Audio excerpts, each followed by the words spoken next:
नमो वायरियाणं नमो वज्रायाणं नमो लोये सवशाहुणं। पंच परमेष्टि भगवान की जय। आचार्य श्री गुरुवर कुंद कुंद महाराज की जय। आचार्य श्री गुरुवर विद्यासागर महाराज की जय। परम पूज्य निर्यापक श्रमण मुनि श्री सुधा सागर जी महाराज की जय। परम पूज्य मुनि श्री महासागर जी महाराज की जय। उत्तम शौच धर्म की जय। निर्मला जी जैन बड़ौत गुरुवर नमोस्तु। महाराज जी, इनकी जिज्ञासा है कि कल्पातीत के जो देव होते हैं वे विषय सुख से रहित होते हैं। कल्पातीत जो देव होते हैं वे विषय सुख से रहित होते हैं, वहाँ पर विषय नहीं होते हैं। तो क्या इन देवों को ब्रह्मचारी कहा जा सकता है? ब्रह्मचारी तो नहीं कह सकते, क्योंकि ब्रह्मचारी व्रत जो है ब्रह्म में रमण करने के लिए। ब्रह्मचर्य नियोगी नहीं होता, वो पुरुषार्थ होता है, व्रत कहलाता है। और व्रत उपलब्ध होने वाली वस्तु के त्याग का नाम व्रत है। त्याग का नाम, उन्होंने त्याग नहीं किया है, वहाँ वैसा नियोग है। कोई वस्तु उपलब्ध हो रही हो, सामने उपलब्ध हो, समर्थ हो, समस्त प्रकार के निमित्त हो, उसके बाद वो त्याग करता है तो व्रत की कोटि में आता है। व्रति व्रतम, क्या त्यागा है उन्होंने? है ही नहीं वहाँ पर, अनुकूलता ही नहीं, उनके परिणाम ही ऐसे नहीं। यहाँ तो परिणाम भी हो रहा है, निमित्त सामने मौजूद है, उसके बावजूद भी वो अपने परिणाम को, अपने मन को रोकता है और रोक करके अपने ब्रह्म स्वरूप की तरफ जाता है। उनका ऐसा नहीं होता, इसलिए वो व्रत की कोटि में नहीं आएगा, ना वो ब्रह्मचारी की कोटि में आएंगे, अविरति ही कहलाएंगे। बस इतना है कि उनके परिणामों की श्लेष्या जो है बड़ी शुभ होने से आगे उसका भविष्य में उनको अच्छा फल मिल सकता है। तो महाराज जी, वहाँ पर द्वादशांग का हमेशा सभाएं लगती हैं, पाठ चलता रहता है, तो उनके परिणाम तो कुछ न कुछ बदलते हैं। परिणाम व्रत के नहीं होते, परिणाम उनके ज्ञान के होते।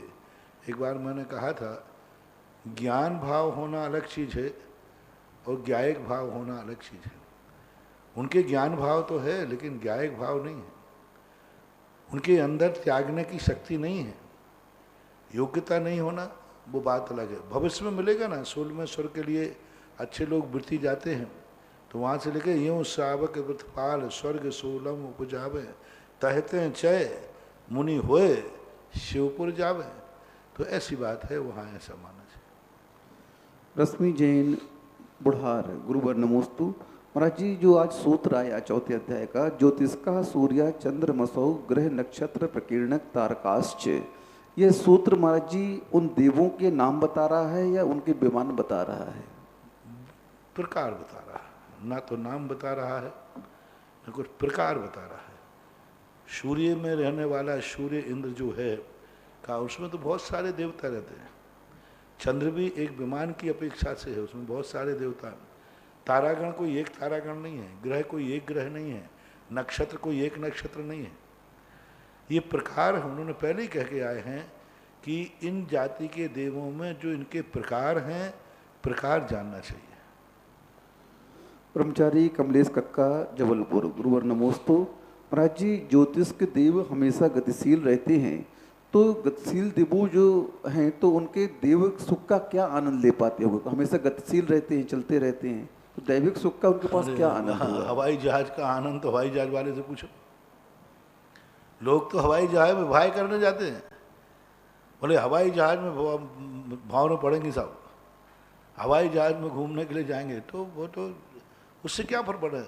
उनको दचका नहीं लगते, कोई ब्रेक भी नहीं लगता, कोई एक्सीडेंट नहीं होता, उनकी गति फिक्स है और वो फिक्स गति के अनुसार चलता रहता है, तो उनको कोई फर्क नहीं पड़ता। जैसे आपने देखा, ट्रेन में यदि सारी खिड़कियां बंद कर ली जाएं तो ऐसा नहीं लगता कि ट्रेन चल रही है।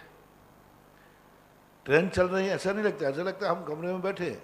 वो तो जो आवाज़ आती है या हवा आती है तो पता चलता है ट्रेन चल रही है, बाकी डिब्बा में देखने से नहीं लगता कि ट्रेन चल रही है।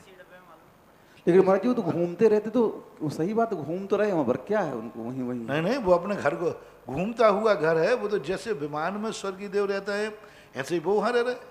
देव हैं, देवियाँ हैं, परिवार है, सब कुछ है। तो जैसे रुके हुए मकान में देव रहते हैं ऐसे ही वो चलते हुए मकान में देव हैं। फिर महाराज जी लोक के बाहर उन्हें स्थिर क्यों कहा? वो विमान नहीं घूमते, बस खत्म, नेचुरल है, उसके लिए कुछ भी नहीं कहा। वहरावस्थिता, उसके बाहर के विमान इतने इतने हैं, कितना घुमाते जो बताओ।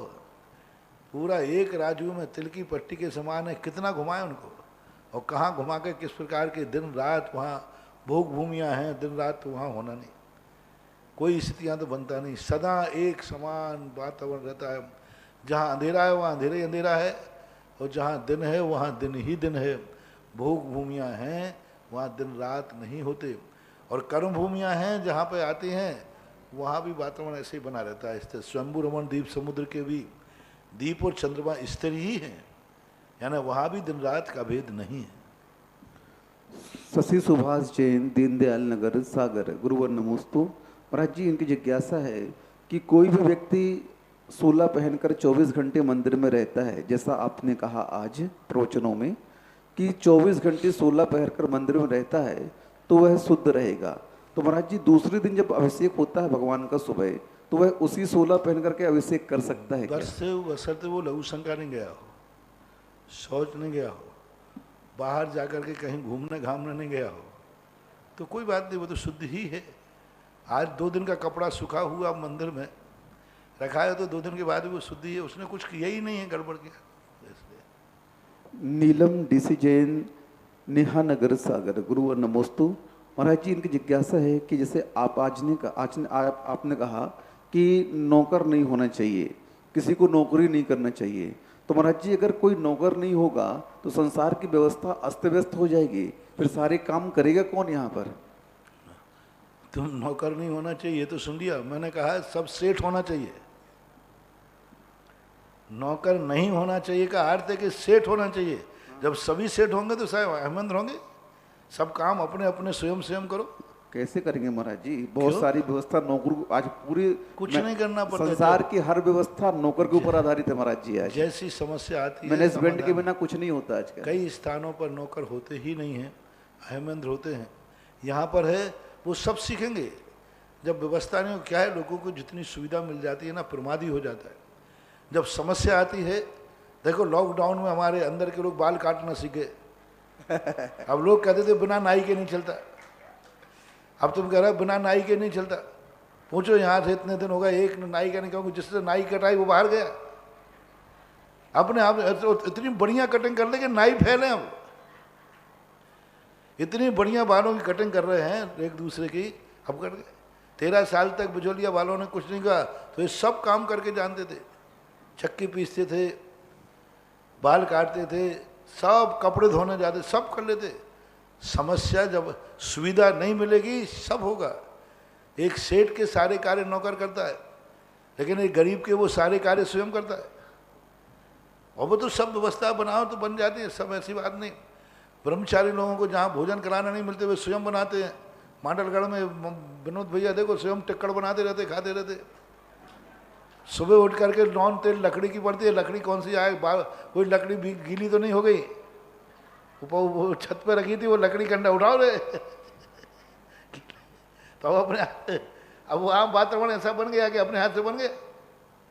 तो वो सब व्यवस्थाएं बनती हैं। जितना जितना अपन को प्रमाद मिलता जाता है, व्यक्ति उतना उतना उसको होता है। कभी प्रमाद के कारण, कभी भूमिका के कारण ऐसा हो रहा है। श्रेयांश जैन चोचू, कैलाश नगर, दिल्ली, गुरुवर नमोस्तु। महाराज जी इनकी जिज्ञासा है, लौकांतिका नमस्तौ सागरो वाणी सर्वेशाम, जो आपने आज सूत्र कहा, इस सूत्र में लौकांतिक देव की जो आयु बताई गई है उत्कृष्ट, लेकिन इनकी जघन्य आयु पूरे तत्वार सूत्र में कहीं भी नहीं आई। तो इनकी जघन्य आयु क्या होगी महाराज? होती ही नहीं, मैंने पहले उसी में बता दिया था। लोकांतिक देव की जघन्य उत्कृष्ट आयु नहीं होती, सबकी आयु एक समान ही होती है। और सर्वेशाम की व्याख्या ही हमने ये की थी। शैलेश जैन, रंगवाली, जबलपुर, गुरुवर नमोस्तु। महाराज जी जो पहला सूत्र आया देवास चतुर्निकाया, देव 4 प्रकार के होते हैं, लेकिन इन 4 प्रकार के देवों का नाम नहीं दिया इसमें और आगे व्याख्यान शुरू कर दिया, तो हम इनका नाम कैसे जानेंगे कि 4 प्रकार के आगे कौन दिया कौन है। से देव होते हैं? कभी कभी प्रवचन क्या है, प्रश्नवाचक होते हैं। जैसे अब उन्होंने सम्यक दर्शन दे दिया, अब सम्यक दर्शन की परिभाषा तो दी नहीं, भेद तो दिए नहीं, बाद में जाके कहा नसर्गज अधिगम। तो ये व्याख्यान करने की शैली होती है। उन्होंने देवास क्षेत्र निकाय कह के प्रश्न उठाने को दे। आप खुद कहोगे ये 4 निकाय कौन से हैं? यानी प्रश्न के लिए हमेशा वक्ता क्या सोचता है, विद्यार्थियों को पढ़ाने की कला अलग होती है और प्रवचन अलग होते हैं। पढ़ाने वाला मास्टर इस ढंग से पढ़ाता है जिससे विद्यार्थियों के अंदर प्रश्न जागृत हो और वे पूछे। प्रवचन वाला प्रवचन ऐसा देने का प्रयास करता है कि सामने वाला प्रश्न नहीं उठा पाया, उसको प्रश्न नहीं मिलवा, नहीं तो प्रवचन नहीं करने देगा। यदि प्रवचन में ऐसा बोले कि प्रश्न उठ जाए तो प्रवचन सब करो, पर रुकिए महाराज जी पहले ये तो समझाओ। तो प्रवचन करने के लिए कहा गया कि इस ढंग के सब पहलू ले लो कि सामने वाले के दिमाग में प्रश्न उठ रहा है और तुम कह दो आप लोग ऐसा सोच रहे हो ना, इसका उत्तर ये है। यानी सामने वाला प्रश्न न कर पाए और प्रवचन में उसका समाधान हो जाना चाहिए। प्रवचन करने वाले की सबसे बड़ी कला होती है कि श्रोताओं के मन में जो प्रश्न उठ रहे हैं, प्रागेव दृष्टोत्तरा, पहले से ही उनके प्रश्न को जान लिया है और ऐसा बोल रहा है आप लोग ये सोच रहे हो ना, और श्रोता कहेगा महाराज को अंतर्यामी है, मैं यही सोच रहा था और महाराज ने कह दिया आप ये सोच रहे हो, इसका उत्तर ये है। तो ये कहलाता है प्रवचन। प्रवचन में प्रश्न नहीं उठा पाए और उसका समाधान हो जाए।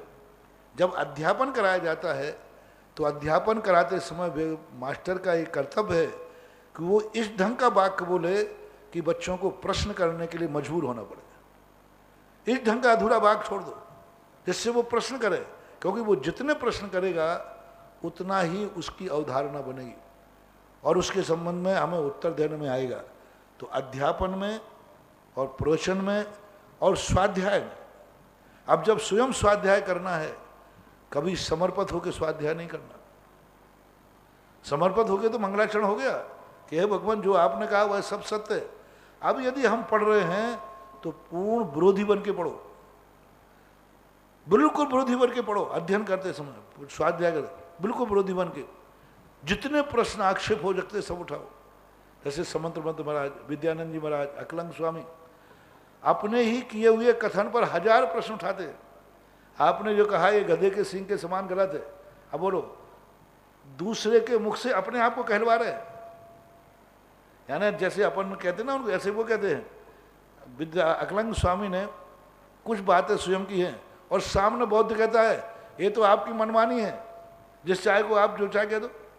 अब देखो सामने वाले से अपने लिए आक्षेप लगवा दिया, और आक्षेप लगाने वाला कौन है? स्वयं ही है। तो ये कहलाती स्वाध्याय की जरूरत। स्वाध्याय करते समय जितनी वकालत करोगे, जितना आप उसके विरोध में प्रश्न उठाओगे, उतने ही वो सूत्र, वो गाथा हमारे लिए बहुत बहुत मटेरियल देगी। यदि हम समर्पण में कहें सम्यक दर्शन ज्ञान चारित्राणी मोक्ष मार्गा, चुपोट कुछ नहीं है सो है महावीर की जय, वो स्वाध्याय नहीं है, वो मंगलाचरण है, वो तो है ही ऐसा।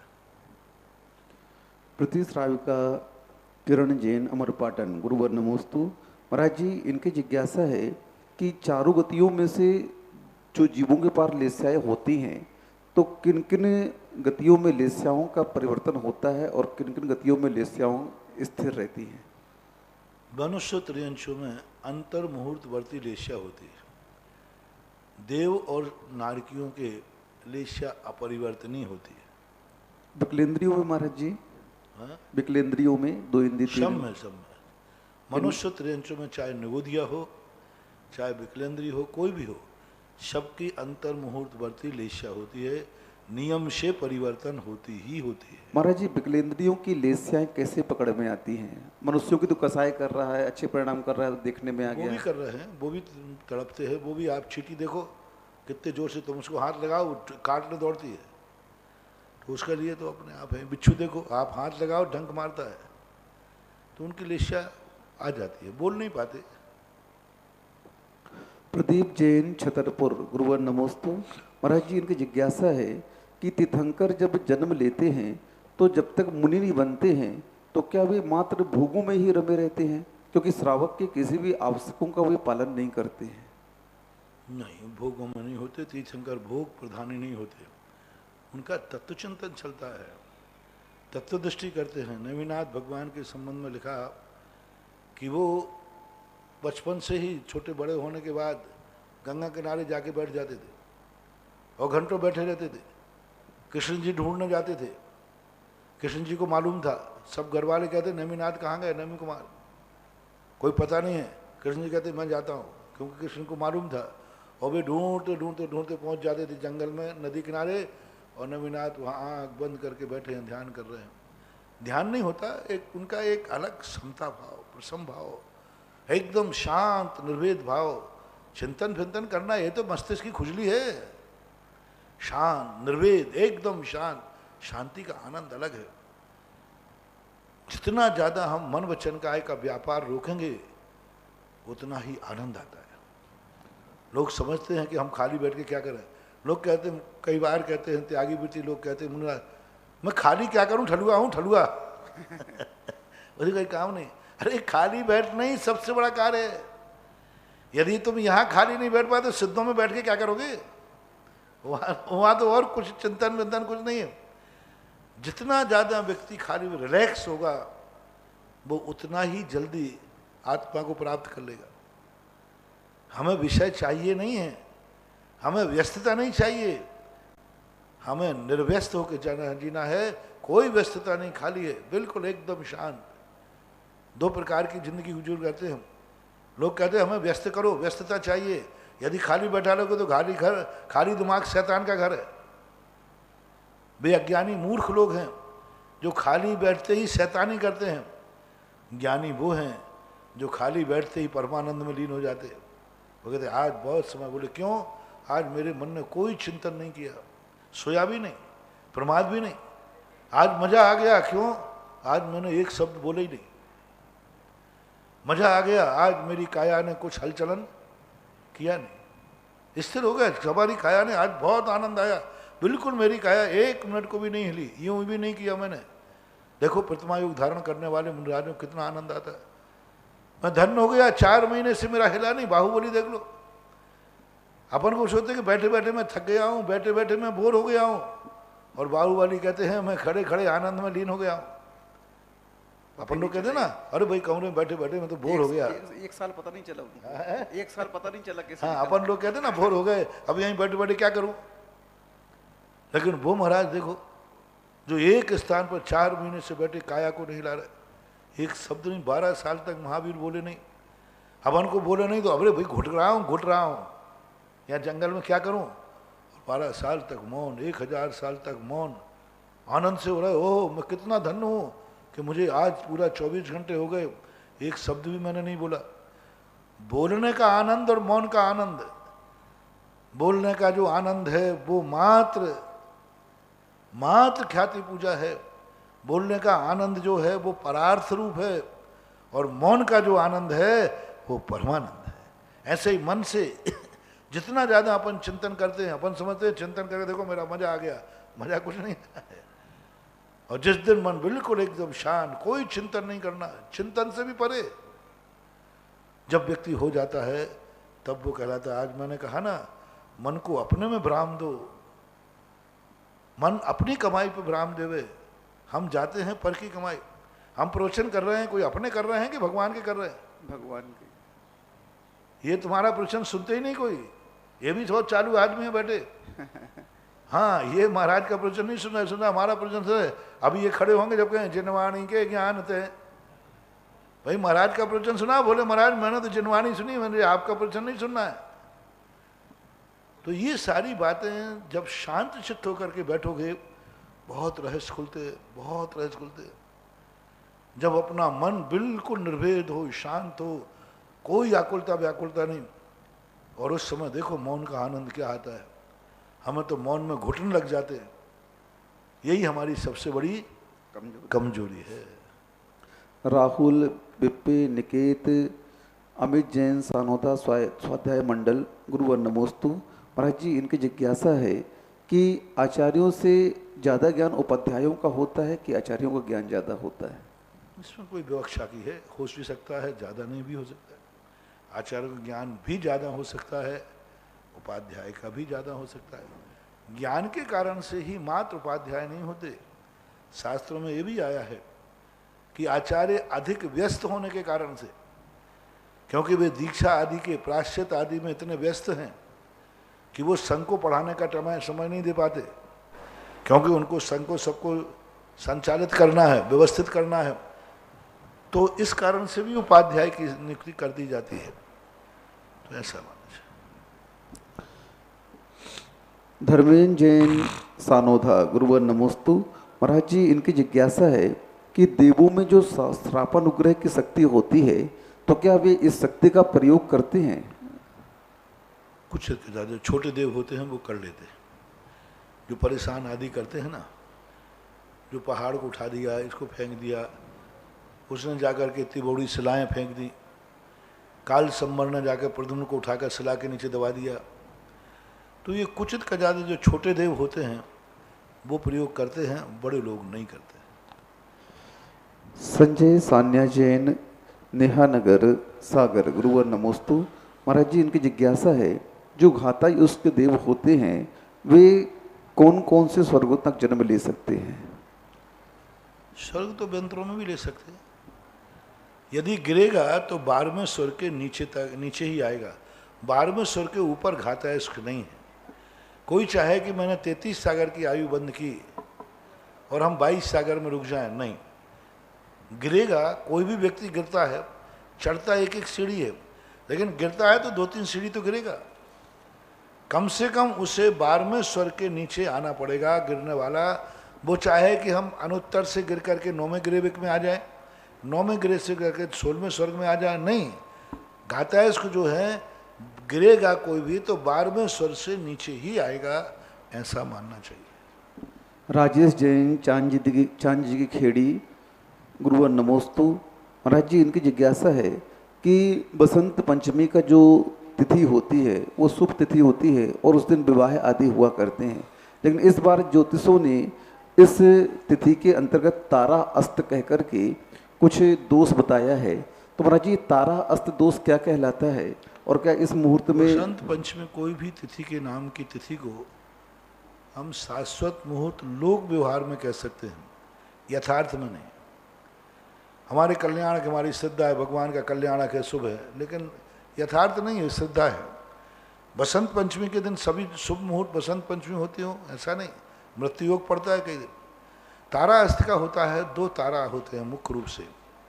तारे तो सभी कोई ना कोई अस्त होता रहता है, लेकिन गुरु और शुक्र ये 2 तारे मुख्य होते हैं। इन दोनों में अस्त में कोई शुभ कार्य नहीं किए जाते। जब भी होते बारीकी से देखा जाए तो कोई भी तारा अस्त नहीं रहना चाहिए, लेकिन कोई ना कोई तारे अस्त की स्थिति बनती है। लेकिन गुरु और शुक्र ये 2 तारे अस्त नहीं होना चाहिए। तो हो सकता है बसंत पंचमी में दोनों में से कोई तारा अस्त हो रहा होगा। परम पूज्य आचार्य गुरुदेव श्री विद्यासागर जी महाराज के परम आज्ञानुवर्ती शिष्य निर्यापक श्रवण मुनि पुंगव श्री सुधा सागर जी महाराज के मुखारबिंद से देश विदेश में अपने घरों पर विराजित टीवी के समक्ष जिनवाणी चैनल सुधा कलश चैनल के माध्यम से इस जिनवाणी के रहस्य को समझने वाले सभी भक्तों की ओर से परम पूज्य गुरुवर के चरणों में त्रैवार नमोस्तु नमोस्तु नमोस्तु।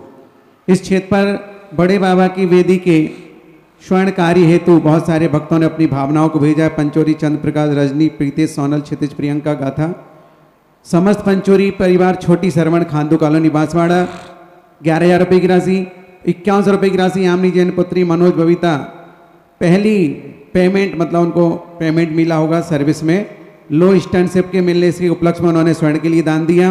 पेड़ की वृक्षारोपण की जो बात चल रही है क्षेत्र पर 5100 रुपये की राशि महेंद्र कुमार, कांति देवी, नयापुरा, कोटा 5100 रुपये की राशि केडी जैन, आगरा। असीम कालीन भक्तांबर विधान जो बिजौलिया क्षेत्र पर विश्व के बड़े बाबा के चरणों में चलता है, इसके लिए 51,000 रुपये की राशि में केडी जैन, आगरा। दूसरा नाम आएगा श्रीमती स्वर्गीय शुभांगी जैन, नजा, सत्येन सुरती, सेजल, रमेश, गुलाब, नजा परिवार, ललितपुर।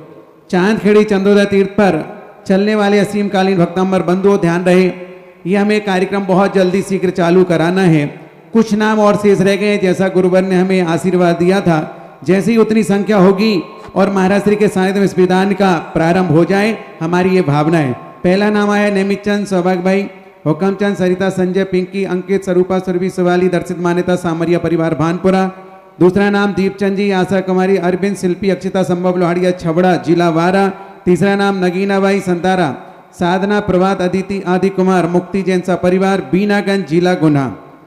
ये आज जिन्होंने परम पूज्य मुनिवर की आहारचर्या का लाभ अर्जित किया था, उन्होंने गौशाला हेतु एक गाय 1,11,000 में इस क्षेत्र के लिए प्रदान की है। सुंदरलाल जी, प्रकाश, पारस, जम्बू, अनीस, नमन, आगम, लोहाड़िया, बिजौलिया। आज आगम का और पद्माक्षी का जन्म दिवस था, इस उपलक्ष्य में इन्होंने गौशाला हेतु गाय प्रदान की है। प्रथम जिज्ञासा है महाराज श्री पूज्य गुरुवर के चरणों में नमोस्तु। सुशीला जी, पाटनी, आर के ग्रुप। महाराज श्री, मेरी शंका है कि लौकांतिक देव कौन बनता है, यहाँ क्या अच्छा काम करके जाते हैं, उनके भाव कैसे होते हैं, समझाइए। लोकांतिक देव बनने के संबंध में स्वाध्याय के दौरान त्रिलोक परिणति में भी संकेत है, और अभी जो सर्वार सिद्धि चल रही है उसमें भी एक दिन चर्चा के रूप में आया। मुनि महाराज बनते हैं, और वो मुनिराज जो निरंतर 12 भावनाओं में लीन रहते, निरंतर संवेग और वैराग भावना भाते। कुंदकुंद महाराज ने अष्टपहड़ के अंदर मुनियों के लिए स्पष्ट उल्लेख किया। आज पंचम काल में भी मुनिराज शुद्ध रत्नत्रय का पालन करके लहादी देवत्तम, इंदत्तम, लोयत्तम छ। तो कुंदकुंद स्वामी की इस बात को लेकर के तो ये मालूम चल रहा है कि लोकांतिक देव मुनि बनते हैं। इंद्र पद जो है वह मुनि व्रत धारण करने वालों को मिलता है, ऐसा वहाँ संकेत मात्र मिल रहा है। लेकिन उतने मात्र से ही हम पूर्ण निर्णय नहीं कर सकते। त्रिलोक परिणति के अंदर उन्होंने स्पष्ट रूप से संकेत किया, जो लक्षण उन्होंने लोकांतिक देव भाव में घटाए हैं वह लक्षण मुनियों में घटित होते हैं। स्पष्ट रूप से कहीं ऐसा पॉइंट नहीं मिला मुनि ही बनते हैं, श्रावक नहीं बनते हैं, ऐसा विधि और निषेध कथन नहीं मिला। मुनि लोकांतिक देव बनते हैं तो मिला है, हाँ कहीं ऐसा लिखने में नहीं मिला कि श्रावक भी लोकांतिक देव बनते हैं।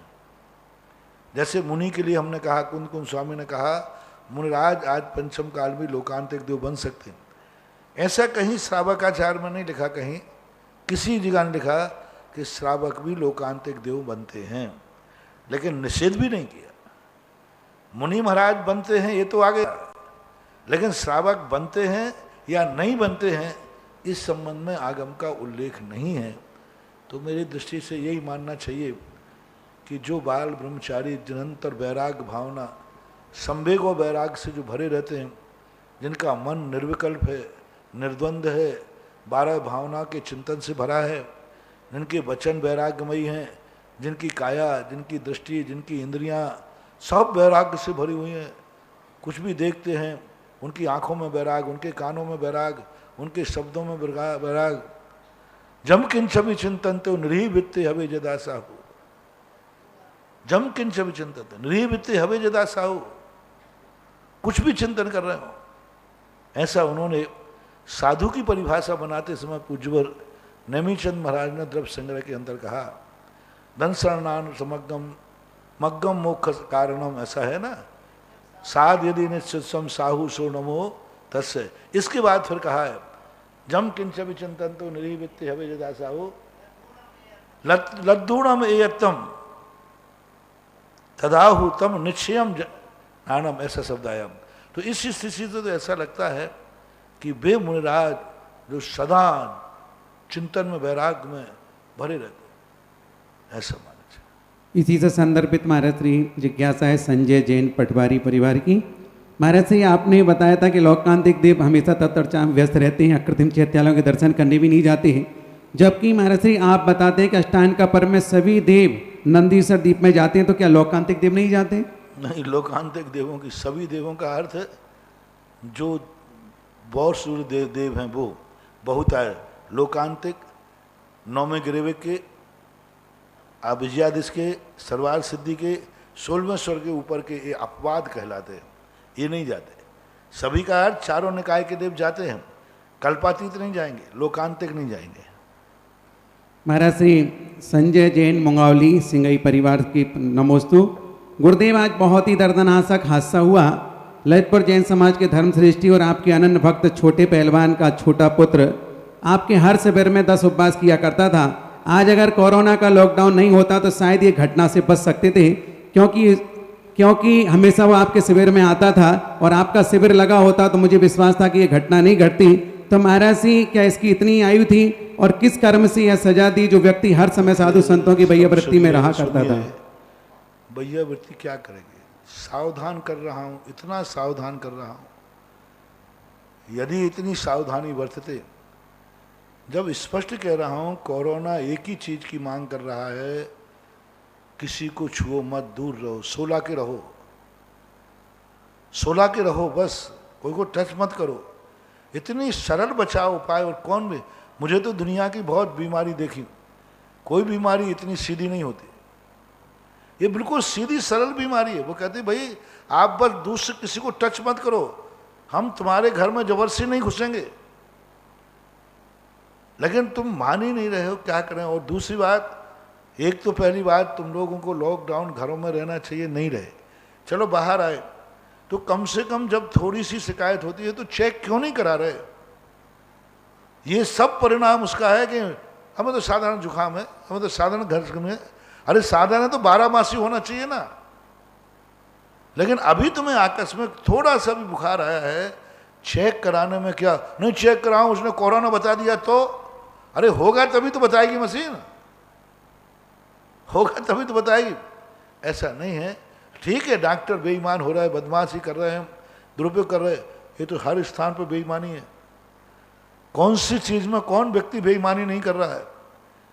एक कपड़े वाला है, वो कपड़े को बेईमानी कर रहा है, कपड़े का दाव मिलता है कपड़े वाले से, आसाम तरफ जो थे ना मार, तो वहां कपड़े की बेईमानी। एक कपड़े को 4 तरफ से नाप के बेचता था। 1 मीटर कपड़ा है, 1 metre, 2 metre, 3 metre, 4 metre, 4 metre कपड़े के दाम। तो इस संसार में बेईमानी तो हर कार्य में है। दुनिया में जितने भी कार्य लेन देन के हैं सब में बेईमानी है। लेकिन बेईमानी होने से कपड़ा बिकना तो बंद नहीं हो गया ना, कपड़ा खरीदना तो बंद नहीं हो गया ना। डॉक्टर की दवाई से मर रहे हैं। अभी एक दिन मैंने कहा था ना, लोग कहते शांति धारा ने क्या कर लिया। अरे भाई, तो फिर डॉक्टर ने क्या कर लिया? कितने मरीज मर रहे, तो क्या दवाई करना बंद हो गई? क्या दवाई बदनाम हो गई? आज अमेरिका के अंदर 1.5 लाख से ऊपर लोग मर गए, लेकिन उसके बाद भी दवाई की खोज चल रही, दवाई कर रहे। ऐसे लोग कहते थे शांति धारा से क्या हुआ है, देखो वो मर गया।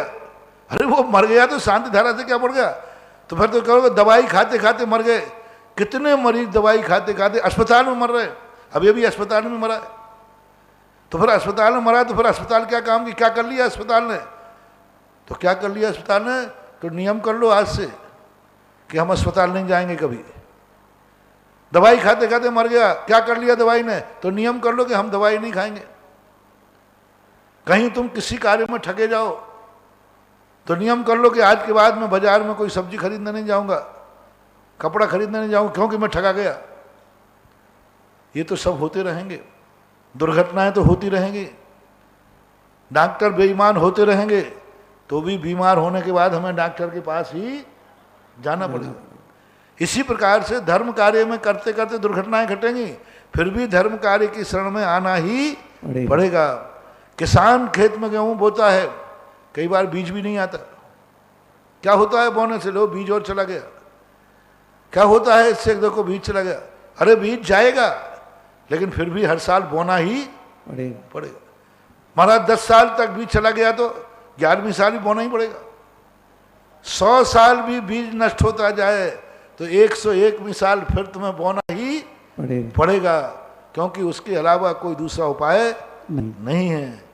धर्म के लिए, क्रियाओं के लिए लोग तुरंत कहते हैं धर्म ने क्या किया। अरे धर्म ने क्या किया? अब तुरंत तुम आकर के कुछ कार्य नहीं करो। भगवान का नमोकार मंत्र पढ़ते पढ़ते व्यक्ति ने कहा मैं सेल्फास की गोली खा रहा हूं, देखो अंजन चोर को नमोकार ने बताया था, मुझे बचाता कि नहीं देखता हूं मैं। अब बोलो अब क्या करेंगे? नमोकार मंत्र को अजमाने के लिए तू सेल्फास करा, खाने के बाद तो क्या, खाने के पहले ही मर जाएगा। उसने अजमाने की नहीं कहा, देखो नमोकार मंत्र क्या करता है। महाराज कहते नमोकार मंत्र पढ़ने वाले की मौत नहीं आती। मैं ये सेल्फास खा रहा हूँ, देखता हूँ नमोकार मंत्र करता, मरोगे, खा मत लेना। अंजन चोर ने ये कह के नहीं मरा, देखो नमोकार मंत्र मुझे बचाता है कि नहीं। उसने तो ये कहा मरना तो है ही, लेकिन नमोकार मंत्र के लिए मरूंगा। तो ऐसा नहीं करना चाहिए। तो सावधान रखो, बहुत घटनाएं घट रही हैं, बहुत स्थितियां बन रही हैं। चेतो जागो, थोड़ा सा भी गड़बड़ होने के बाद जांच कराओ, डरो मत। 14 दिन के क्वारंटाइन के लिए मत डरो। ऐसा अगली जिज्ञासा रिकॉर्डिंग के माध्यम से इसके पूर्व 3 ग्राम सोने का पेंडल चांदमल जी के जन्म दिवस के उपलक्ष्य में चांदमल संतोष देवी विनय धानोपिया झांतला मध्य प्रदेश, जिज्ञासा रिकॉर्डिंग के माध्यम से। नमोस्तु गुरुदेव, नमोस्तु गुरुदेव, नमोस्तु गुरुदेव। ठाणे मुंबई से राजेश जैन। आज के तत्वार्थ सूत्र के 4थे अध्याय के विवेचन में गुरुदेव हमने वैमानिक देवों के 12 भेद पुस्तक में पढ़े हैं, लेकिन इसके विषय में कोई सूत्र हमें नहीं मिला या इसके विषय में कुछ विशेष जानकारी आज के इस प्रवचन में नहीं मिली। कृपया शंका का समाधान करें। जो 12 भेद थे अभी सौधर्मेंद्र आदि जो स्वर्गों के भेद हैं, और वो इंद्रों की अपेक्षा से तत्वार्थ सूत्र के अंदर 12 इंद्रों के संबंध में कोई चर्चा नहीं की गई। 12 भेदों के संबंध में मात्र इतने भेद किया गया। उन्होंने कहा कि जो प्रकार उन्होंने कहे, तो कल्पवासियों के 12 भेद कहे थे ना, दशाष्ट 12 भेदा। तो 12 भेदा वहां पर तो उन्होंने कहे कि 12 भेद के इंद्र हते हैं, लेकिन उन इंद्रों के अलग से कोई नाम नहीं गिनाए उन्होंने। लेकिन 12 भेद तो उन्होंने कहे, और फिर वहां स्वर्गों के नाम गिना दिए सीधे। हाँ, आपका प्रश्न इतना हो सकता है कि 12 भेद तो महाराज ने माने हैं स्पष्ट रूप से। 10 भवनवासियों के, 8 जो हैं यंत्रों के, और कल्पवासियों के कितने माने, ज्योतिष के 5, और कल्पवासियों के 12 भेद माने। तो 12 संख्या तो आई है, लेकिन 12 उनके नाम नहीं दिए। जैसे असुर आदि जो इनके नाम दिए ना, कि भवनवासियों के 10 ये हैं, किन्नर किमपुरुष महोरग आदि ये हैं, ऐसे वैमानिक देवों के जो 12 भेद किए वो नहीं दिए। दिए हैं तो 16 स्वर्गों के नाम दिए, जो सौधर्म, ईशान, सानंद कुमार, महेंद्र, बम्बर, मुंता, ये किसके नाम हैं? स्वर्ग के नाम हैं। 12 भेद शब्द तो कह दिया, लेकिन 12 की गिनती नहीं गिनाई, गिनती नहीं गिनाई। बाकायदा बिल्कुल सही प्रश्न है, क्योंकि जब 10 की बात कही तो 10 की गिनती गिना दी, 8 की बात कही तो 8 की गिनती गिना दी, 5 की बात कही तो 5 की गिनती बना दी, लेकिन 12 की बात कही तो 12 की गिनती नहीं गिनाई इन्होंने। और गिनाई है तो 16 के स्वर्गों के इंद्र का गिनाया है, सूत्र है। तो अब इंद्रों के नाम मत नहीं गिनाए, लेकिन 12 शब्द का प्रयोग तो किया है, शुरू में दूसरे तीसरे अध्याय में आया। अगली जिज्ञासा पुनः रिकॉर्डिंग के माध्यम से। हाँ, बताओ कहाँ है? गुण सागर का कहाँ है? हे गुरुवर नमोस्तु। हाँ, नमोस्तु, वो अन्य ग्रंथों में तो है, वो प्रश्न करने वाले का ठीक है। हाँ, उसने ये कहा कि अन्य ग्रंथों में हमने सुना है कि 12 भेद होते हैं, जो बीच के जो 4 जो स्वर्ग हैं उनमें दक्षिणेंद्र नहीं है, उनमें दक्षिणेंद्र नहीं है। आगम के अनुसार त्रिलोक पढ़ने, त्रिलोक प्रसार में स्पष्ट रूप से गिनाए हैं। लेकिन प्रश्न है तत्वार्थ सूत्र के अंदर उन 12 इंद्रों के नाम क्यों नहीं गिनाए गए, उन 4 इंद्रों के नाम कम करके क्यों नहीं बताए गए? जब आप 12 शब्द का प्रयोग कर रहे हैं, यानी उमा स्वामी के ज्ञान में तो है कल्पवासियों के 12 भेद हैं, लेकिन वे 12 भेद कौन से हैं इसके संबंध में कथन नहीं किया। वो 16 स्वर्गों के भेद बना करके रहा। मैंने कई बार कहा ये तत्वार्थ सूत्र है, बहुत इसमें गहन विषय है, और इतने अच्छे अच्छे विषय हैं। वो तो अब 2 घंटे ही आप लोग कहते महाराज जी 2 घंटे बहुत हो गया, तो मैं क्या करूं, बहुत सारे विषय कहने योग्य हैं, अभी वक्तव्य हैं। अगली जिज्ञासा पुनः रेणवाल से शिवरार्थी गुण सागर का हे गुरुवर नमोस्तु नमोस्तु नमोस्तु। हे गुरुवर, कुछ जगह कल सुगंध दशमी मनाई जा रही है, जबकि हर त्यौहार एक ही होता है, लेकिन जैन समाज में अलग अलग क्यों मनाई जा रही है? नमोस्तु नमोस्तु नमोस्तु। देखो, अभी सभी पंचांगों को मैंने देखा, राजस्थान के पंचांग भी देखे, एमपी के देखे, जैन पंचांग भी देखा, तीर्थंकर इंदौर से निकलने वाला। सभी पंचांगों के अंदर दसवीं जो है परसों ही है, क्योंकि कल कोई भी घड़ी होती, कोई भी तिथि होती है, 4 घड़ी के बाद यदि बनती है तो वह 6 तिथि में नहीं आती। नौवीं और 10वीं को जो कोई कह रहे हैं कि महावीर से कोई कैलेंडर निकलता है, मैंने देखा नहीं है, लेकिन वह ठीक नहीं है। 10वीं को सभी आचार्यों के अनुसार सभी रूप में परसों ही मानना चाहिए। और दो जो 14 दिन का पखवाड़ा है, लेकिन एकम और दोज इकट्ठी हो गई थी पहले शुरू में। अब यहाँ क्या कर रहे हैं कि 9वीं 10वीं को तो इकट्ठा कर रहे हैं और 2 तेरस करेंगे, फिर आगे 2 तेरस कर रहे हैं। तो एक पक्ष में तिथि घटाना और एक में बढ़ाना, ये कैसे बांधेंगे? एक ही पक्ष के अंदर तिथि घटा रहे हो और घटी बढ़ा रहे हो, तो ये ठीक नहीं है। एक पक्ष में एक तिथि बढ़ती है तो घटती है, तो घटी हुई मानी जाती है, दूसरे पक्ष में फिर बढ़ जाती है। तो इस प्रकार के सभी लोगों से मेरा कहना है, जो नहीं मानते हो उनके लिए तो मेरा प्रवचन है ही नहीं। मैं तो हमेशा कहता हूँ, मेरा जो कुछ भी मेरी कमाई है, जैसे एक बाप अपनी कमाई बेटे को देता है, मेरे प्रवचन मेरी ओरिजिनल कमाई है, मैं भक्तों को देता हूँ, दूसरों को नहीं देता, क्योंकि मैं भक्तों के लिए मेहनत कर रहा हूँ।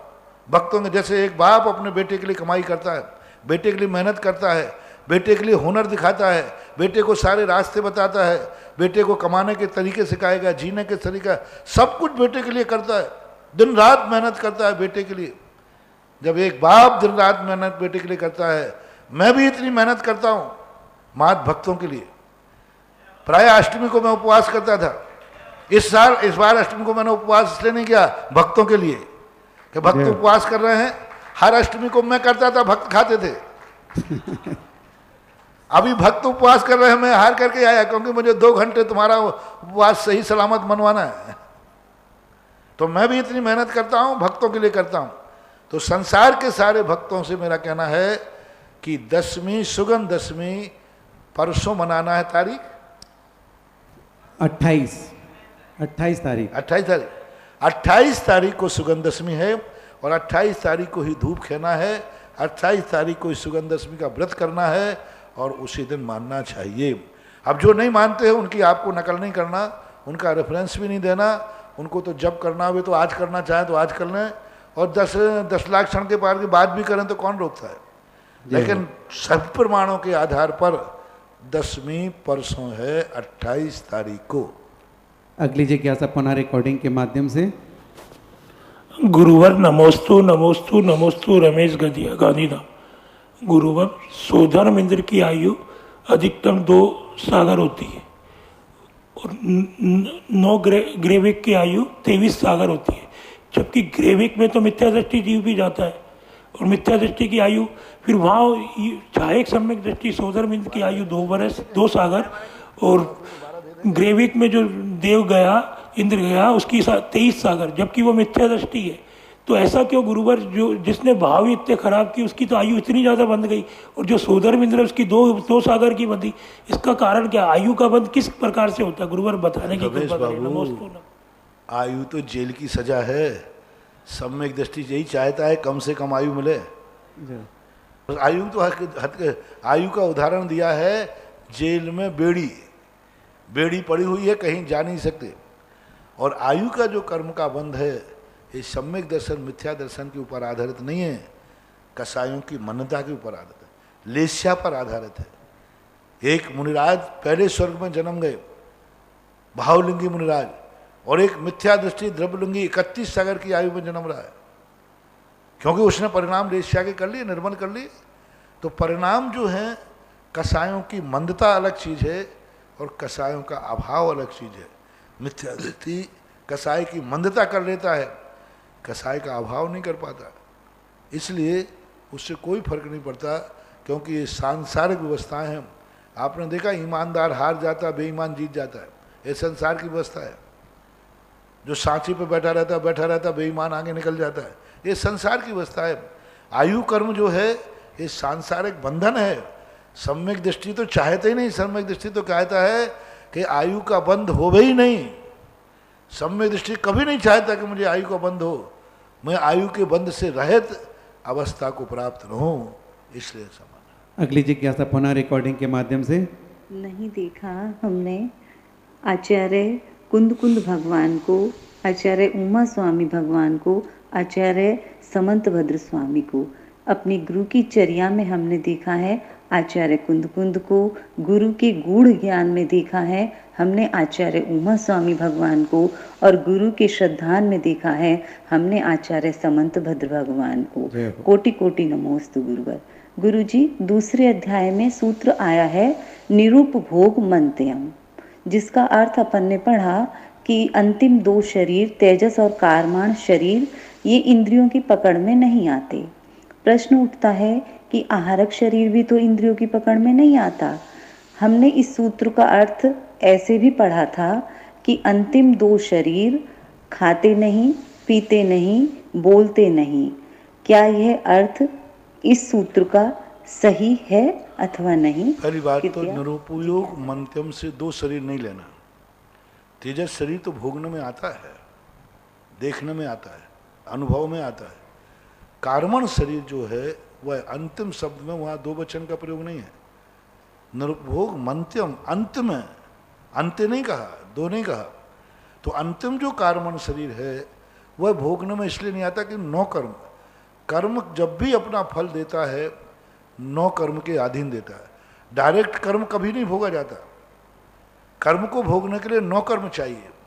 तो कार्मण शरीर के पास नौ कर्म ना होने से वह निरुपभोग मंत्र में, ठीक है, समझाने के लिए किसी ने कह दिया होगा खाता नहीं पीता नहीं, तो आहारक शरीर भी खाता नहीं पीता नहीं, आहार शरीर भी नहीं खाता पीता, वो भी कहाँ खाता है, लेकिन फिर भी नौ कर्म रहना है तो वो ग्रहण करता है। ना खाता है, ना पीता है, ना बोलता है, ना देखता है। इंद्रिय पर्याप्ति है, उसकी 6 पर्याप्तियां हैं, वो संगी पंचेंद्रिय है, लेकिन उसकी आंखें होती हैं क्या, कान होते हैं क्या, नाक होते हैं क्या?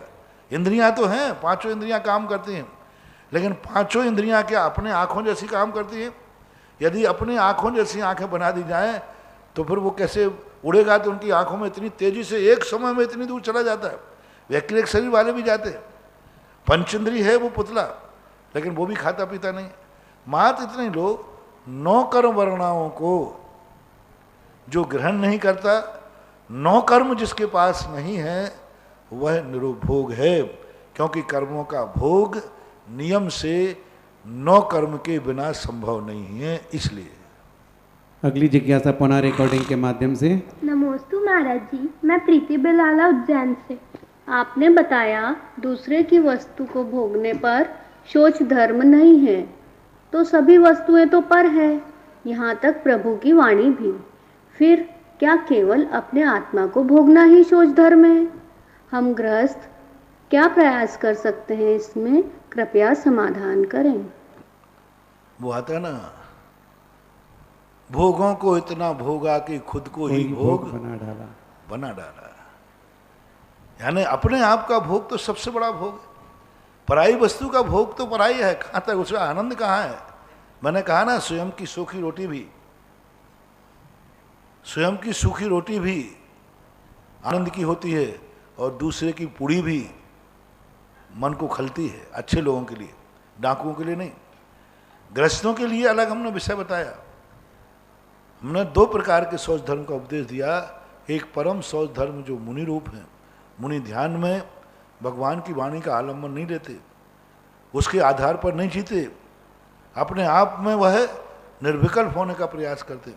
गृहस्थों के लिए हमने 3 प्रकार से बताया था। एक वह प्रकार जो हमारा था नहीं, है नहीं, होगा नहीं, उसको। एक वह जो मेरा हो सकता है, लेकिन हमारी लिए अनुकूल नहीं, कानून के खिलाफ है, धर्म के खिलाफ है, जाति के खिलाफ है, वो नहीं। तीसरा वो कि जो हमारा नहीं है, जो हमने नहीं कमाया उसको ऊपर हम अपनी ज़िंदगी व्यतीत नहीं करेंगे। कानून से तुम्हारा है, जैसे हमने पिता की संपत्ति कहा, पिता की संपत्ति तुम्हारी है, तुम्हारे कानून से कोई बाधा नहीं है, लेकिन आखिर है तो पर की, तुम्हारा पुण्य तो नहीं है।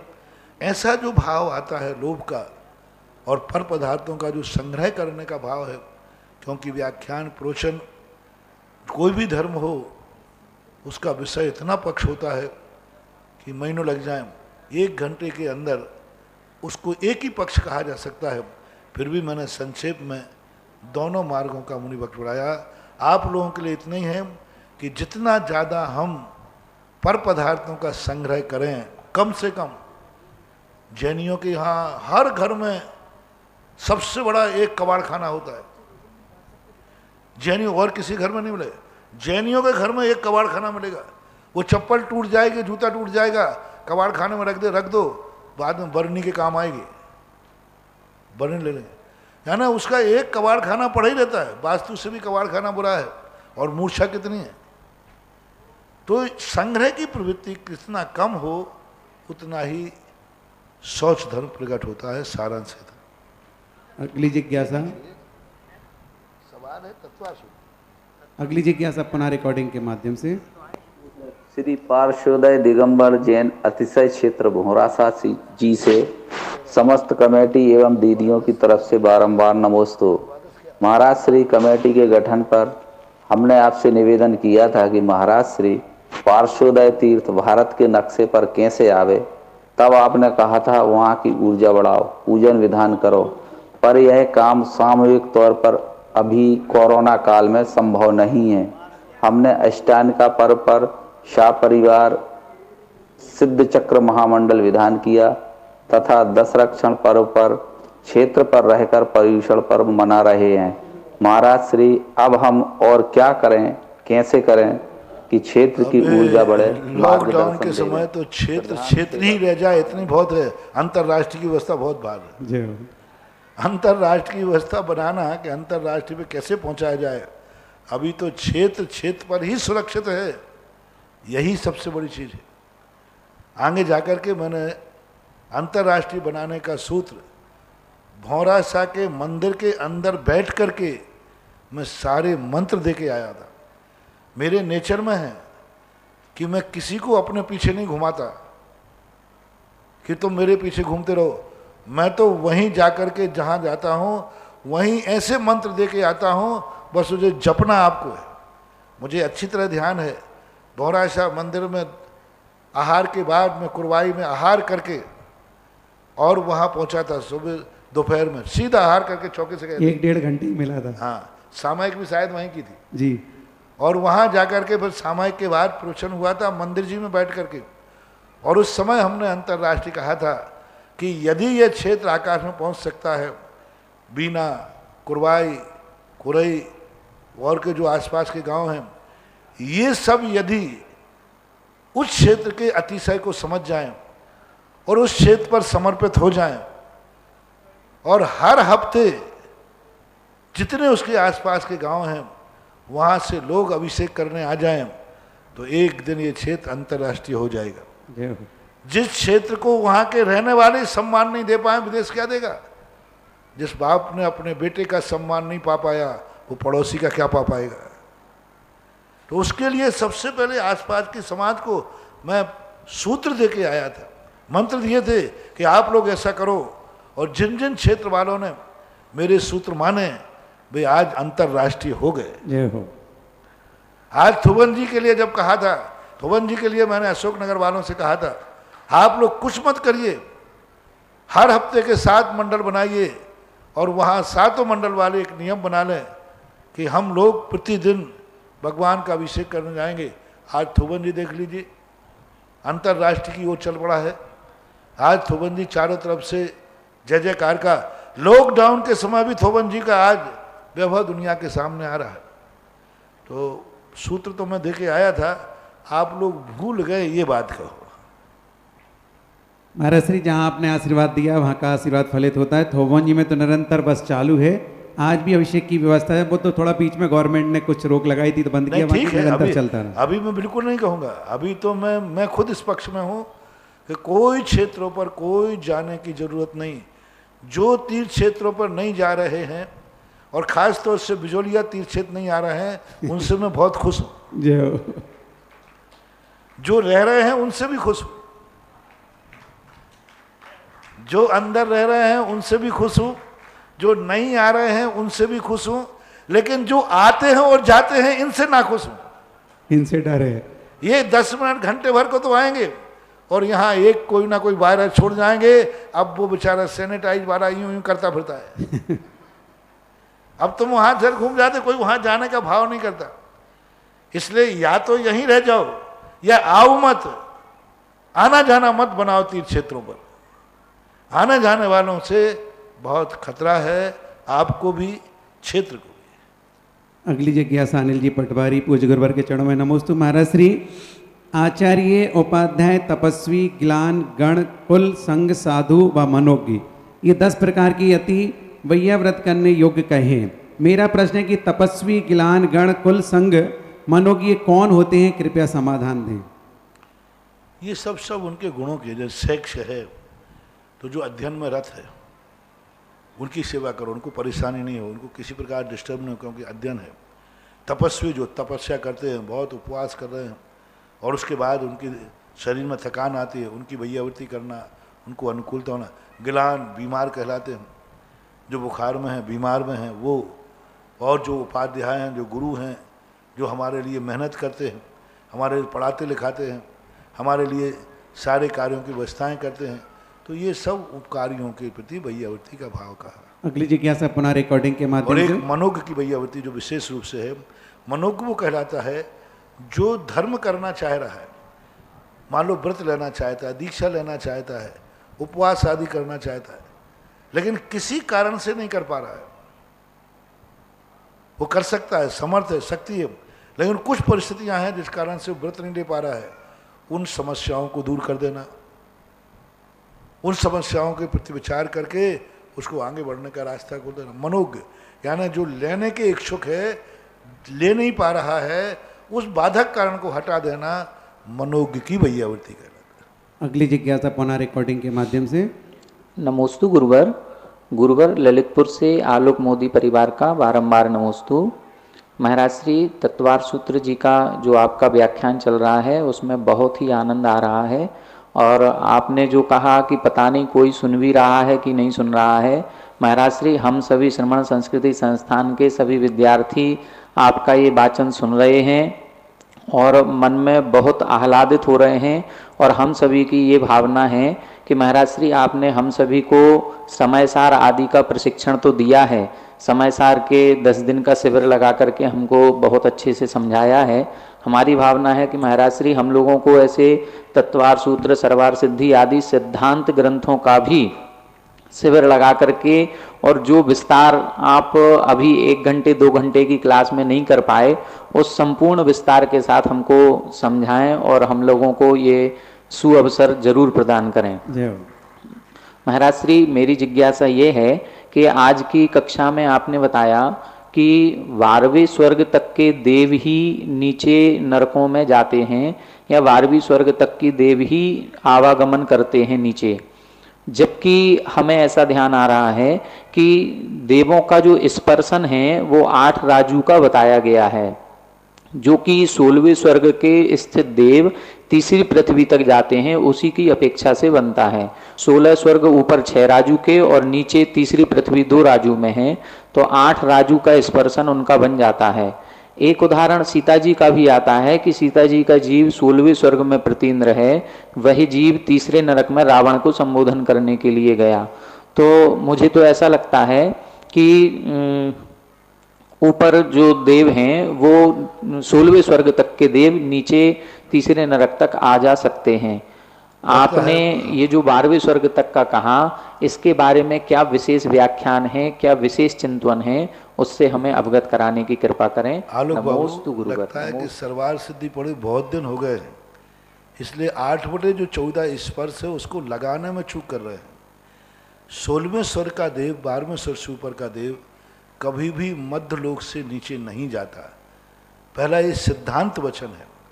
प्रथमान युग की वो घटना है जो सीता के जीव की, वो एक प्रथमान युग का अपवाद है। किसी भी आचार्य ने, जितने भी सिद्धांत आचार्य हैं, 16वें स्वर को देव के मध्यलोक से नीचे नहीं भेजा। इनका स्पर्श मात्र मध्यलोक तक ही बनता है।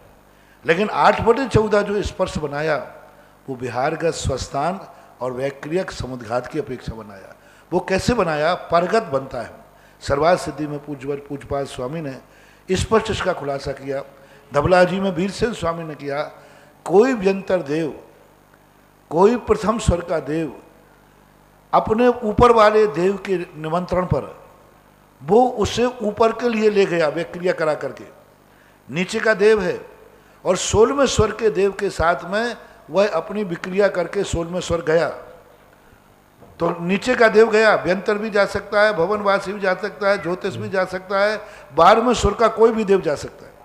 और ऊपर वाला 16वें स्वर वाला ले गया अपने विमान में उसको विक्रिया से, क्योंकि अपने शिखर के ऊपर कोई भी देव परगत विहार करते हैं, स्वयगत नहीं। और वो 16वें स्वर गया। वहाँ दोनों में चर्चा होते होते एक विषय छिड़ गया कि अपना तीसरा साथी कहाँ है। तो तीसरे साथी के लिए वो 16वें स्वर के देव ने जाना कि अरे वो तो तीसरे नरक में है। तो 16वें स्वर का देव कहता है कि मैं तो जा नहीं सकता, मध्यलोक से ज़्यादा नहीं, तुम जा सकते हो। तो एक विक्रिया तो उसने 16वें स्वर्ग में छोड़ी और वहीं से एक विक्रिया बनाकर सीधे तीसरे नरक में पहुंच गया। तो तीसरे नरक में पहुंचा वो नीचे वाला देव, तो वो एक विक्रिया तो आत्मा के प्रदेश 16वें स्वर्ग में है, एक विक्रिया करके तीसरे स्वर्ग में चला गया। तो वो 8/14 स्पर्श ऐसा बनाया जाता है। जो 8/14 का स्पर्श बना, ये परगत विहार की अपेक्षा है। 16वें स्वर्ग का कोई भी देव 6/14 से ज़्यादा स्पर्श नहीं करते हैं, चाहे उनका किसी भी रूप में हो। लेकिन परगत विहारगत रूप में ऐसा बनाना चाहिए 8/14। अंतिम जिज्ञासा दीपिका जी अजमेर। नमोस्तु गुरुवर। महाराज जी, जो आज दोपहर के स्वाध्याय में आया था 9 अनुदिश का वर्णन इसमें नहीं है, तो और भी किन्हीं आचार्यों ने इनका वर्णन किया है, जो किस तरह से उनको व्यवस्था कहाँ पर है? 9 ग्रैवेक के बाद, अनुत्तर के पहले, या कहाँ पर उनकी अनुदिश? 9वें ग्रैवेक जैसे खत्म होते हैं, अनुत्तर और अनुदिश के ग्रैवेक के बीच में 9 अनुदिशों का वर्णन त्रिलोक सार में, त्रिलोक परिणति में, अन्य ग्रंथों में आया है। और वो 9वां ग्रैवेक जैसे खत्म होंगे अनुदिश चालू हो जाएंगे। अनुदिश के बाद फिर पंच अनुत्तर होते हैं, ऐसा मानना चाहिए। तो महाराज जी, वो भी 9 ग्रैवेक जैसे एक के ऊपर एक ऐसा मानना चाहिए या अनुत्तरों के जैसे? नहीं, 9वें ग्रैवेक का अर्थ है ऐसे 3 3 3 3 3 करके हैं, ऐसा मानना चाहिए। अब कई लोग कहते हैं 1 ग्रैवेक, 9 ग्रैवेक, 3 ग्रैवेक, ऐसा नहीं, 3 3 की ग्रैवेक। और दूसरा ग्रैवेक का जो है गर्दन का अर्थ, और अनुदिश टोड़ी के समान। 5 अनुत्तर मुख, नासिका, ए और मस्तिष्क, इस प्रकार से बनाए जाते हैं। अनुदिश उन्हीं के ऊपर मानेंगे तो वो कैसे? नहीं, अनुदिश टोड़ी के ऊपर 9वें ग्रैवेक। तो अब वो उनका विस्तार अभी विचार नहीं है कि अनुदिश एक रिंग के रूप में है, सब में फैले हुए हैं, क्योंकि उनका जो प्रस्तार कहा है वो एक ही कॉलोनी कही है। तो ऐसा संभव लगता है कि उनका सारा का सारा अनुदिशों का जो लेवल है वो एक बराबर पर फैले हुए हैं, ऐसा माना चाहिए। विजयादिशु द्विचर्मा जो आया था सूत्र, उसमें द्विचरम कैसे बनेगा? विजयादिशु में द्विचरम का अर्थ होता है एक बार देव आएगा, मनुष्य बनेगा, मनुष्य से एक बार फिर स्वर्ग जाएगा, हाँ। और फिर मनुष्य बन करके नियम से मोक्ष जाएगा ही जाएगा। 2 बार मनुष्य पर्याय लेने का अर्थ द्विचर्मा है। जी, नमोस्तु महाराज। आज की जिज्ञासा समाधान का समय यही समाप्त हुआ। बोली परम पूज्य निर्यापक समर मुनि पुंगव श्री सुधासागर जी महाराज की जय। समस्त मुनि संघ की जय। जिनु वाणी के ज्ञान से सूझे लोकालोक, सो वाणी मस्तक धरो सदा देत हूँ डोक। हे जिन वाणी भारती तो ही जपो दिन रेन, जो तेरा शरण आ गया सो पावे सुख चैन। देव भजो अरिहंत को गुरु सेवा निर्गंध, धर्म पालो सदा यही मोक्ष का पंथ। झिम झिम उड़ रे गुलाल, चलो रे मंदिरिया में। झिम झिम उड़ रे गुलाल, चलो रे मंदिरिया में। चलो रे मंदिरिया में, रे मंदिरिया में, चलो रे मंदिरिया में, चलो रे मंदिरिया में। झिमी झिमे झिमी झिमे उड़े रे गुलाल, चलो रे मंदिरिया में।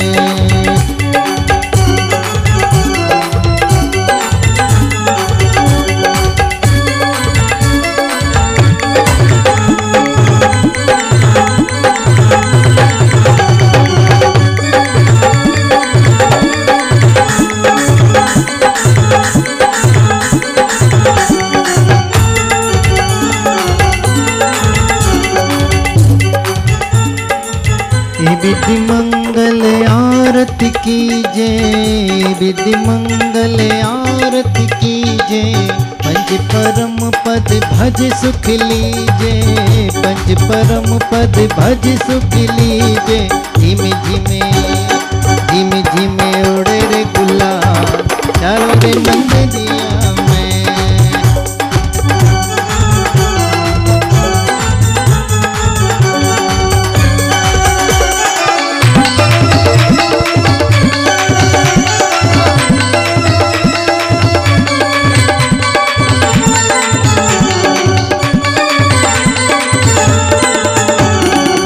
पहली आरत श्री जिन राजा, पहली आरत श्री जिन राजा।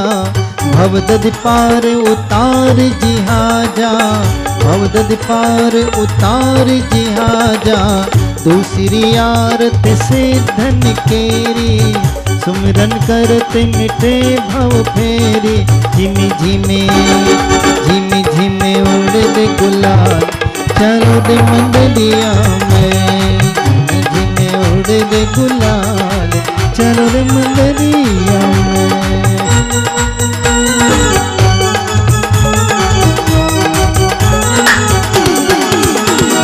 केसरिया केसरिया आज हमारो रंग केसरिया, केसरिया केसरिया आज हमारो रंग केसरिया। केसरिया केसरिया आज हमारो रंग केसरिया। दूसरी आरत से धन केरी, दूसरी आरत से धन तेरी। सुमिरन करत मिटे भव फेरी, सुमिरन करत मिटे भव फेरी। तीसरी आरती सूर्य मुनिंदा, जन्म मरण दुख दूर करिंदा, जन्म मरण दुख दूर करिंदा। झिमी झिमे झिमी झिमे उड़े रे गुलाल, चलो रे मंदिरिया में। झिमी झिमे उड़े रे गुलाल, चलो रे मंदिरिया में। चलो रे मंदिरिया में, चलो रे मंदिरिया में, चलो रे मंदिरिया में, चलो रे मंदिरिया में। गिनी गिनी और गिनी गिनी उड़े रे गुलाल, चलो रे मंदिरिया में।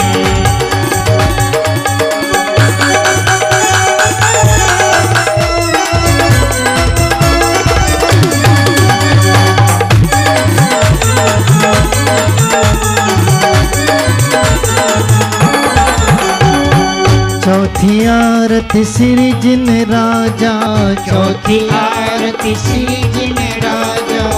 दर्शन देखत पाप पलाया, दर्शन देखत पाप पलाया। पांचवी आरत साधु तिहारी, पांचवी आरत साधु तिहारी। कुमति विनाशन शिव अधिकारी, कुमति विनाशन शिव अधिकारी। झिमी झिमे झिमी झिमे उड़े रे गुलाल, चलो रे मंदिरिया में।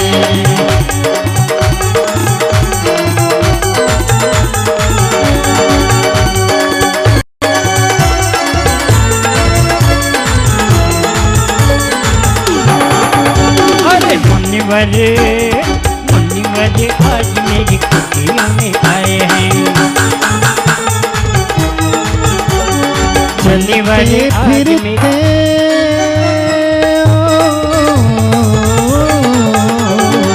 चलते फिरते तीरथ आए हैं गुरुवर, गुरुवर आज मेरी कुटिया में आए हैं।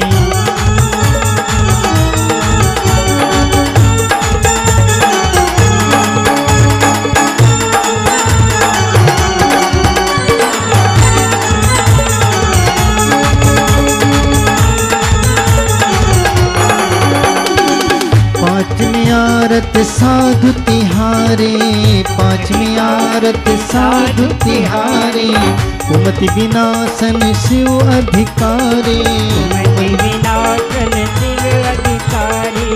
छठी आरत इन पांचों की, छठी आरत इन पांचों की। अतिशय क्षेत्र सिद्ध क्षेत्रों की, झिमी झिमे झिमी झिमे उड़द गुलाल चारों रे मंदिरिया में, झिमी झिमे उड़द गुलाल चारों रे मंदिरिया में। चालो रे मंदिरिया में, चालो रे मंदिरिया में, चालो रे मंदिरिया में, चालो रे मंदिरिया में। झिड़ी झिड़ी पर झिड़ी झिड़ी ओ मेरे गुलाल, चालो रे मंदिरिया में।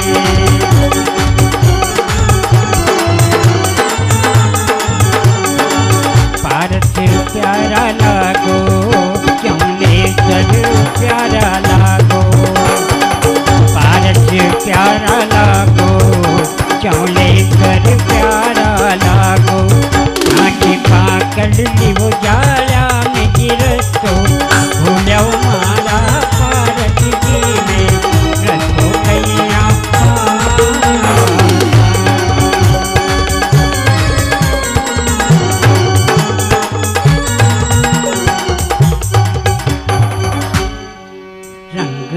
जियरा हो जियरा, जियरा हो जियरा, जियरा हो जियरा, जियरा हो जियरा।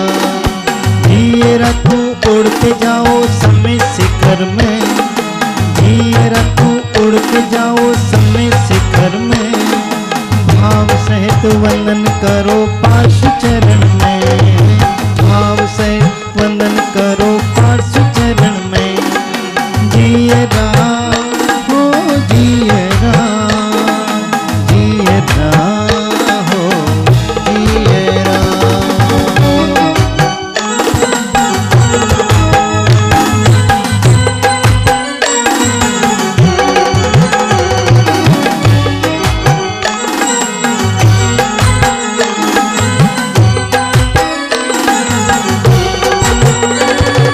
सिद्धों से अपनी बात होते रहेगी, आज सिद्धों से अपनी बात होते रहेगी।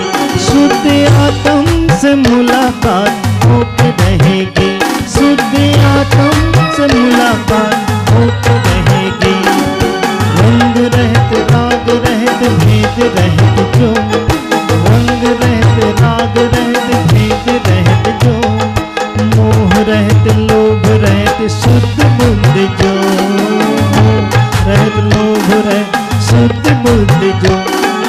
जियरा हो जियरा, जियरा हो जियरा, जियरा हो जियरा, जियरा हो जियरा।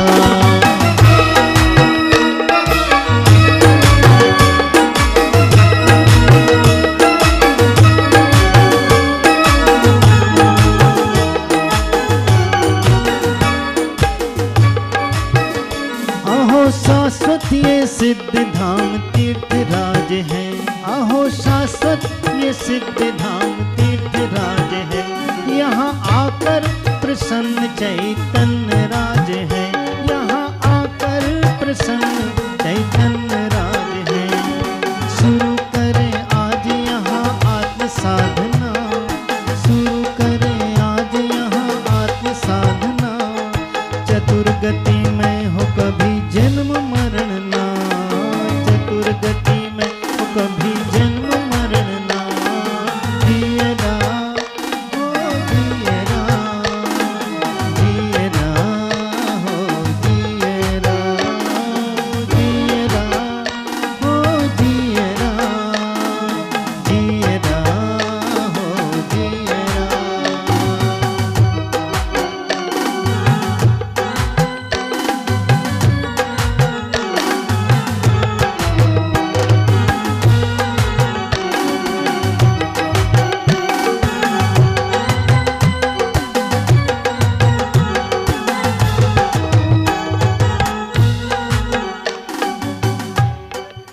दुगुन देव ना, क्या कर रहे हो?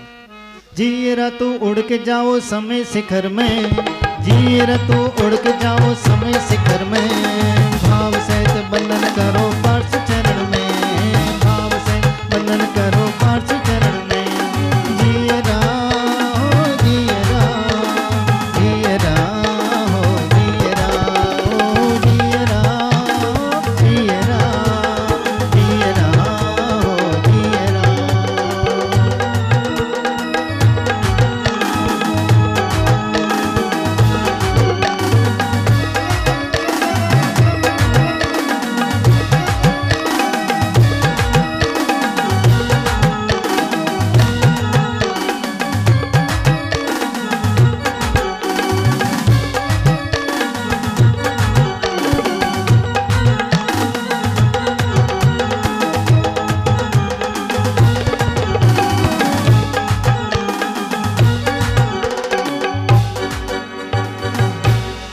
जिन धर्म है आदि जिनेश्वर का, श्री पार्श महावीर स्वामी का जिन धर्म का भैया, जिन धर्म का भैया क्या कहना, जो पाले उसका क्या कहना। जिन धर्म है आदि जिनेश्वर का, श्री पार्श महावीर स्वामी का जिन धर्म का भैया, जिन धर्म का भैया क्या कहना, जो पाले उसका क्या कहना।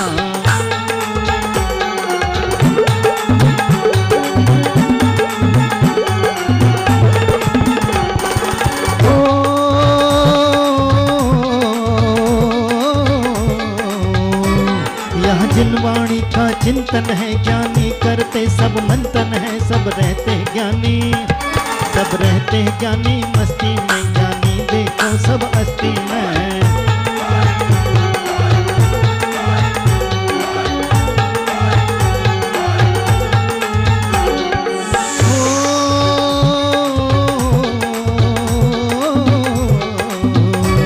निर्ग्रंथ गुरु की वाणी है, जिनसे प्रगति जिन वाणी है, झरने झरते आ, झरने झरते आ आनंद के, आत्म से प्रगटे आनंद के।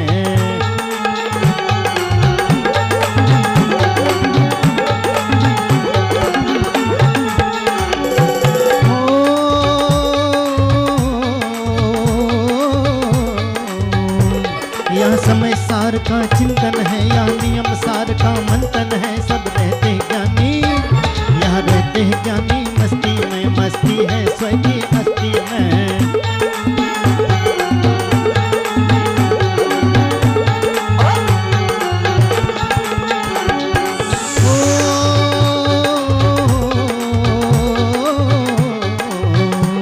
यहाँ बाहुबली से ध्यान हुए, यहाँ कुंद कुंद से ज्ञानी हुए। उपकारक गुरु ने, उपकारक गुरु ने ये बोला है, जैन धर्म ही अनमोला।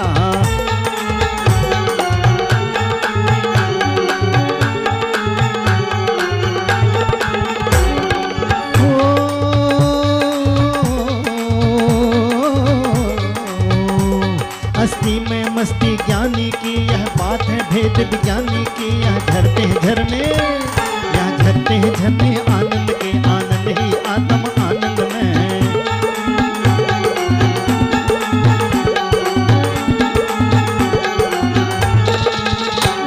जिन धर्म है आदि जिनेश्वर का, श्री पार्श महावीर स्वामी का जिन धर्म का भैया, जिन धर्म का भैया क्या कहना, जो पाले उसका क्या कहना।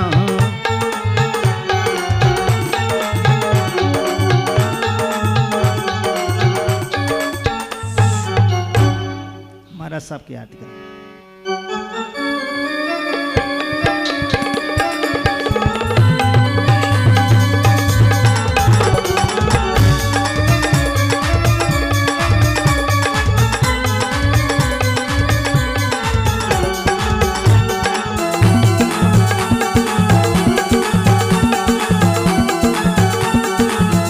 सुधा सागर के गुण आगर के, शुभ मंगल दीप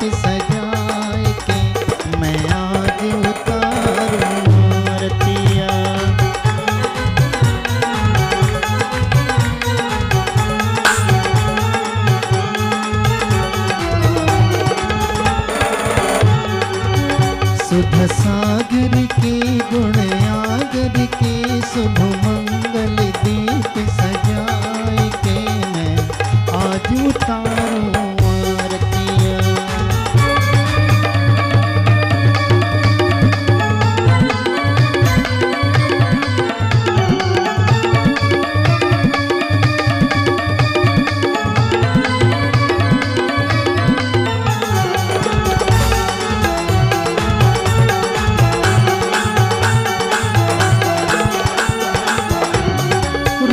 श्री श्री शांति देवी के गर्भ से मुनि आए, केसर ग्राम में जन्म लिया है, सब जन मंगल गाए, मुनिवर सब जन मंगल गाए।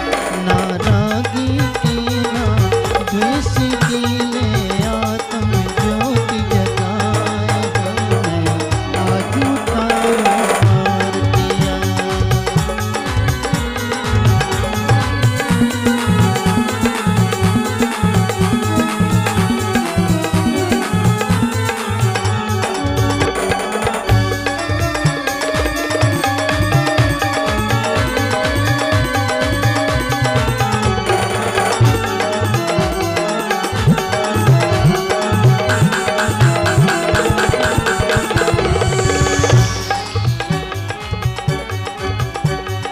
गुरुपिवास व्रतों के धारी, आत्म ब्रह्म बिहारी, खड्ग धार शिव पथ पर चल कर शीतलाचार निवारी, मुनिवर शीतलाचार निवारी।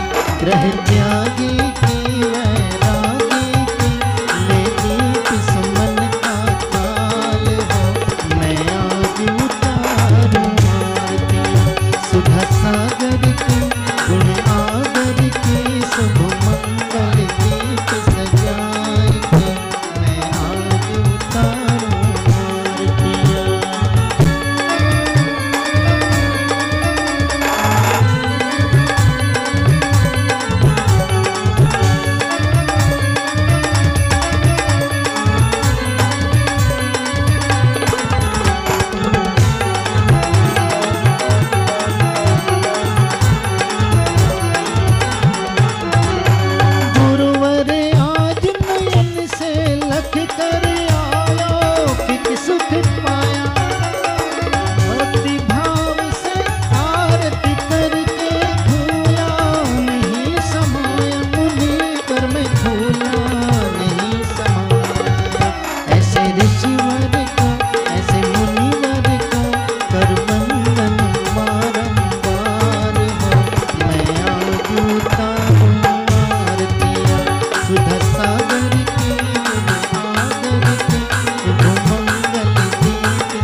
स्वर्गों से